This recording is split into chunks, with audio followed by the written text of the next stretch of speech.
What's going on, everybody? Welcome back to the Fantasy Birds. We got some more fantasy basketball. Buy low, sell high. I got 5 guys on this list. 3 guys I want to be trading for right now, and 2 guys that I want to be selling off my teams in the coming weeks to get ready for the fantasy basketball playoffs. Been a couple weeks since we had one of these lists, so let's get right back into it.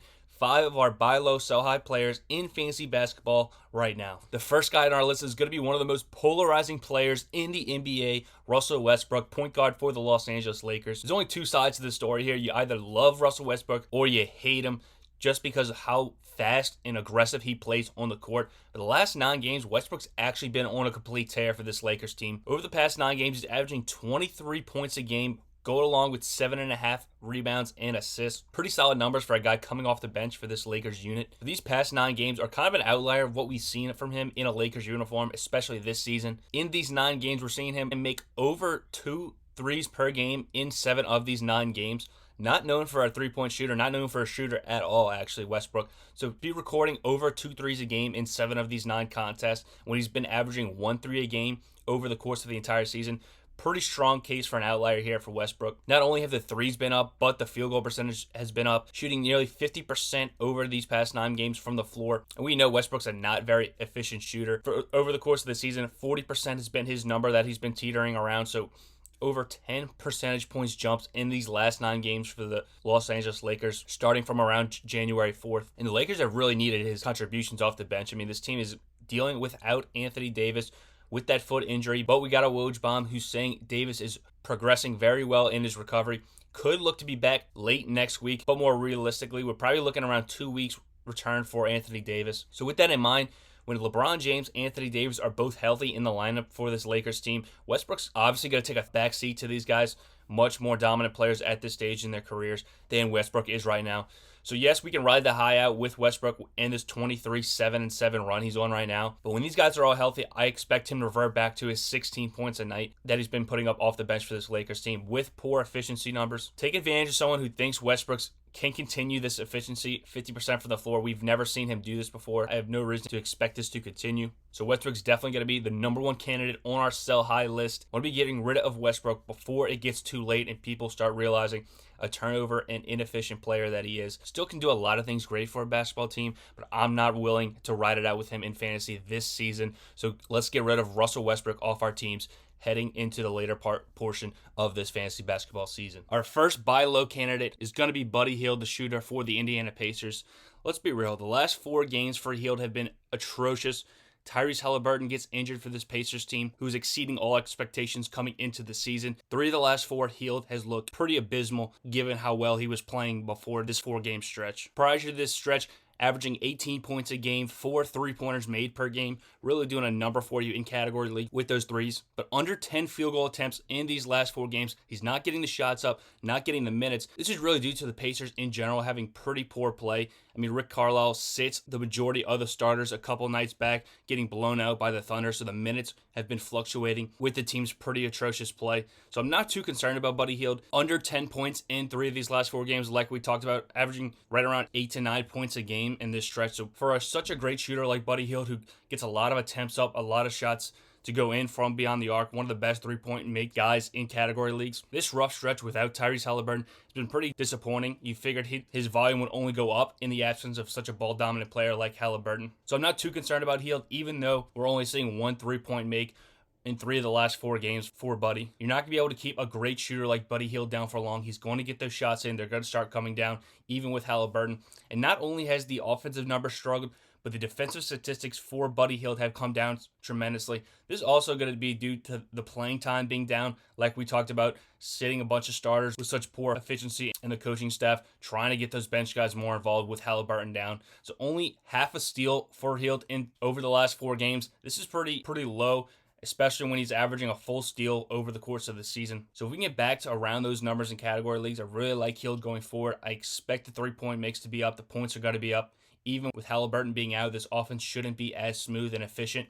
But the volume should be able to keep Hield afloat, especially of what he's been doing. He's not going to average 8 to 9 points a game like he has over the last 3 to 4 games. So I am okay with trading for Buddy Hield if people are worried about Halliburton's absence in this Indiana offense. Halliburton should miss a couple weeks. Looks like there is some seriousness to this injury for Halliburton. But in the meantime, I expect Hield's volume to be increased. Even if the efficiency numbers take a dip, I'd like him to be a lot better than what he has the past 4 games for this Pacers team, which has been pretty terrible to say the least. All right, let's flip it over to a guy I want to be selling due to some hot shooting. Unlike Buddy Hield, Jordan Poole, the shooting guard for the Golden State Warriors. Poole really had his breakout campaign last season, doing some really great things at the end of the year for the Golden State Warriors. Really strong young scorer out there for the Warriors. The last 13 games, pretty large sample size, has been an incredible outlier for Poole and this offense. The last 13 games, Poole's actually averaging 27 points a night. Pretty crazy numbers. Those are elite all-star type numbers for Poole. He's getting all these points based off of 20 field goal attempts per game over this 13-game stretch. 20 field goal attempts is a lot of shots to get up in this Warriors offense when fully healthy. Yes, we know Klay Thompson, Steph Curry, and Wiggins have dealt with injuries over the stretch, which have led to Jordan Poole getting this increased looks in the offense for Steve Kerr. All these guys are healthy now. Yes, they missed last night on the second half of a back-to-back, but the Golden State Warriors, they know their time's coming in the postseason. They want to keep all these guys fresh, so they've rested their starters a good amount on the second half of back-to-backs, especially Klay Thompson, who doesn't play any back-to-backs, it seems. So with this in his mind, Wiggins, Curry, and Thompson all fully healthy for the first time in a very long time this season. Can't continue to expect 27 a night and 20 field goal attempts for Jordan Poole, even though he's been pretty solid efficiency-wise. The attempts and volume are going to come down in this offense to get those guys looks like Curry, Wiggins, and Klay Thompson. The core of this team is going to be on the floor for Steve Kerr when it matters the most. Poole's still going to have a very formidable role in this offense. I mean, he's averaging 21 points a game for the season. So while this 13-game stretch isn't indicative of what's going to happen in the near future, we don't expect Poole to fall off a complete map. Selling him while he's at his absolute peak is something I would definitely be down to consider, especially as he's going to turn into the third and fourth option on this team behind those other all-stars like we talked about. So Jordan Poole is going to be our second sell-high guy in Week 15 fantasy basketball for the Golden State Warriors. All right, our second guy that we want to be targeting is going to be Anfernee Simons for the Portland Trail Blazers. Like Poole, another guy who had a breakout just last season with Damian Lillard injured. A lot of people skeptical on if he was going to be able to replicate those numbers with a healthy Damian Lillard. He's been just fine this season, 21 points a night for the Portland Trail Blazers. And he does this on pretty solid efficiency numbers, 43% from the floor. Pretty good for a shooter like Simons, who gets a lot of his shots from the perimeter. The last 6 games, last week and a half to 2 weeks for Simons have been pretty bad. We talked about his number being at 21 points a night. He's only hit this line once in the past 6 games. The scoring's been down, and mainly going to be the efficiency numbers for Simons have been down this past week and a half. Only once in these 6 games has he hit 50% field goal percentage. For a guy who, like we talked about, has a decent field goal percentage, this is disappointing numbers for Simons. Like Buddy Hield, not only is the scoring down, but the defensive numbers are down. Simons averaging right around a steal per game. He actually hasn't gotten a single steal in the past 6 games, just to go along with those poor shooting numbers. So it's really been all downhill for Simons this last 6 games like we've been talking about. So grab him now while his value is going to be at the complete lowest it's going to be all season. Scoring numbers are down. Defensive numbers are down in category leagues. We expect that to come back. Get around a 0.8, 0.9 steals per game going forward to go along with 22 points a game with around 45% field goal percentage and a 90% free throw shooter. Definitely a guy I want to be targeting at this point in the regular season. Anfernee Simons, go grab him and expect some good numbers and production going forward. The last guy on our list is Robert Williams, the center for the Boston Celtics. We talked about it a couple weeks ago. We wanted to be trading for Robert Williams, knowing that he was going to be on a little bit of a minutes restriction coming back from that knee injury, and that he was going to get ramped up towards the end of the season. And like we talked about, it is coming true. 27 to 28 minutes over the past 4 games. Still not up to his 30 to 31 minutes like he was seeing last season, but still very promising signs for Williams in this offense. The first couple of weeks coming back, he was sitting around 21 to 23 minutes. So we're seeing near 25% increase, ramping up those minutes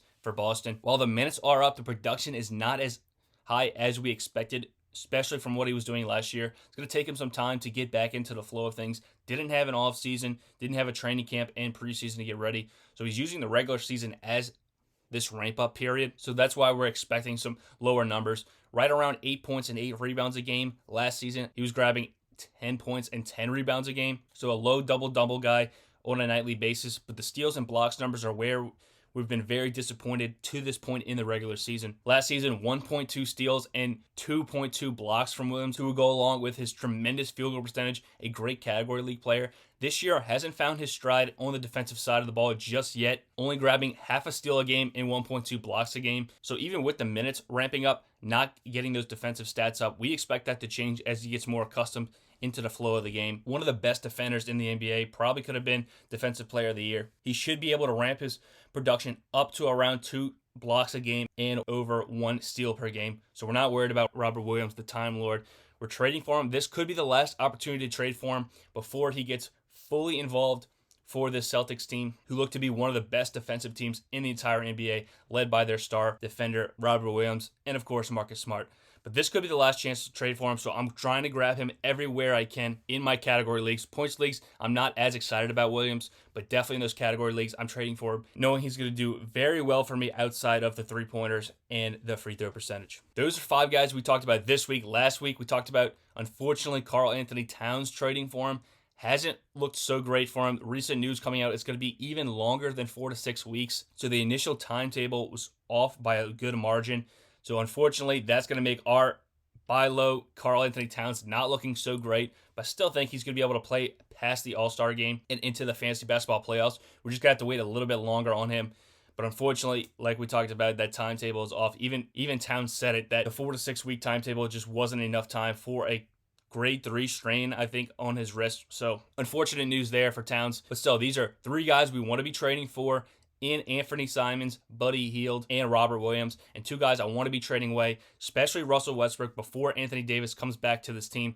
Westbrook's usage rate is going to go significantly down behind LeBron James and Anthony Davis. So Westbrook's definitely our number 1 sell, and also Jordan Poole as he reverts back to that second unit scoring player who's still going to have 20 to 21 points a night, but still nowhere near his 27 that we've seen over the past 13 games, with guys like Klay Thompson, Wiggins, and Steph Curry all missing time during this stretch. But those are 5 guys that we want to be looking at acquiring and trading off our teams in Week 15 of Fantasy Basketball. We thank you guys for watching this episode of the Fantasy Birds. We'll see you guys next week with another episode.